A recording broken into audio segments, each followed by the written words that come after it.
ఇరాన్కి సంబంధించినటువంటి విశ్వవిద్యాలయాలు ఇప్పుడు పాకిస్తాన్ కావచ్చు, పాకిస్తాన్ సంగతి పక్కన పెడితే మనందరం కళ్ళెదురుగుండా చూసింది పాలస్తీనాలో కానీ లెబనాన్లో కానీ ఏం చేశారు. స్కూళ్ళు, కాలేజీలు, యూనివర్సిటీలు, హాస్పిటళ్ళు లాంటి పౌర వసతులకి సంబంధించినటువంటి ప్రదేశాల్లో అండర్ గ్రౌండ్ తవ్వి ఆయుధాలు, ఉగ్రవాదుల షెల్టర్లన్నీ అందులో ఉంటాయి. ఆ పైన వీళ్ళందరూ ఉంటారు. అక్కడ ఉందని ఐడెంటిఫై చేసి దాడి చేస్తే అదిగో చిన్నపిల్లలు చచ్చిపోయారు, యూనివర్సిటీల మీద దాడి చేశారు, స్కూల్ స్టూడెంట్స్ని చంపేశారు, కాలేజీ స్టూడెంట్స్ని చంపేశారు, హాస్పిటల్లో పేషెంట్స్ని చంపేశారని ప్రచారం చేస్తారు.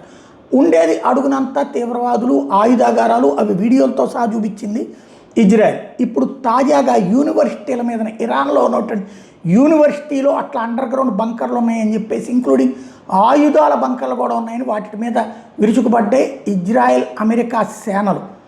బంకర్ బస్టర్ బాంబులు లాంటి వాటితో పేల్చినాయి. దీని మీద ఆగ్రహించినటువంటి IRGC, Islamic revolutionary guard corps వచ్చేటప్పటికి తాజాగా ఇజ్రాయెలు, అమెరికా యూనివర్సిటీలు మా తదుపరి టార్గెట్టు, వాళ్ళకి చుక్కలు చూపెడతాం, కాళరాత్రి మిగులుస్తాం, వాటిని ధ్వంసం చేస్తాం అన్నటువంటి హెచ్చరికనాలా, ప్రకటన చేశారనాలా, ఏదైనా సరే జరిగింది.